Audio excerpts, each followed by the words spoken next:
Delta State wasted little time to please the home crowd as they connected on their first drive with the DeJuan Belair 2-yard touchdown run. Our running game has improved, and I feel like Coach Williams did a good job getting us a simple plan that we could execute tonight, and I think our guys went out and did it. Delta State continued to score in the first quarter as Tyler Sullivan got into the action, completing a 20-yard pass to Jarvis York. Sullivan and the offense weren't done there, as the quarterback found Casey Osborne downfield for a 34-yard strike. Delta State went back to its rushing attack as Timothy Foy used a 3-yard touchdown plunge. Central State answered back with a score of their own. The next drive for Central State wasn't as profitable as Diego Lubin came around the end, forcing the strip sack, recovered by Artavius Morgan. After a Central State turnover, Delta State capitalized with a Jerome Stewart sweep play into the back of the end zone. Eddie McCadney burst through the hole for a 21-yard touchdown rush, his first of the game. It was a great night. The O-line, they really got after it. They worked hard this weekend, put in a lot of effort, and it translated over to the field. And what Coach Cooler wants from us every night, and that's what we showed tonight, to show that we can run the ball also. Delta State wasted little time to find Green in the second half, as the first drive of the half went for 6. Timothy Foy rushed through the middle for 32 yards. Vinny Sherrata connected on a career-long 47-yard field goal, extending the lead out to 52-9. The State defense was stout all night, totaling 4 turnovers and 2 sacks, including this one from senior Rory Island. The next Delta State score came from Eddie McCadney as he found the middle of the hole, even dropping the ball, but able to recover, picking it up for the scoop and score.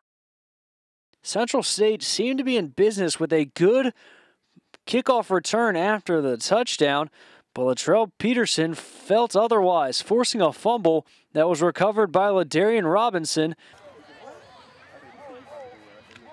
Special teams continued to roll later in the fourth quarter as Jordan Howard took a punt return 46 yards to the house, extending that Delta State lead out to 65-8.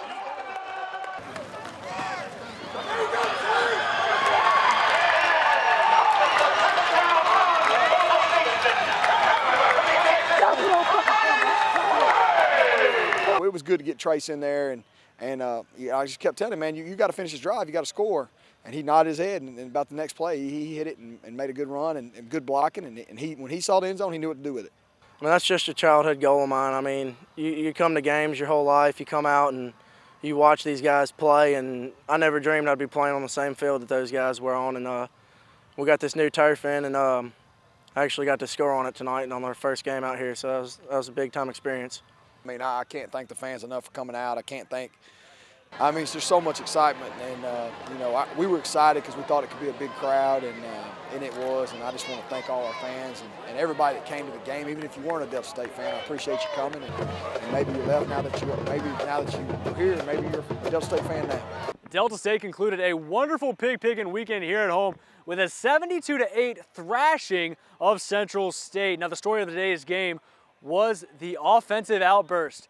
542 yards of total offense, 270 of which coming on the ground, 272 coming through the air. So it was a balanced attack for the Statesmen. Now 4 different running backs for Delta State found the end zone with 2 touchdowns apiece coming from Timothy Foy and Eddie McCadney.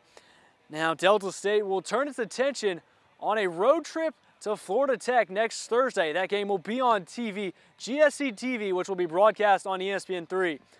So nothing more to say than another dominating win for Delta State, and it's off to a great start at 3-0. We'll be back for more next Thursday, live from Melbourne, Florida, as we're going to cover the Delta State trip down to Florida Tech.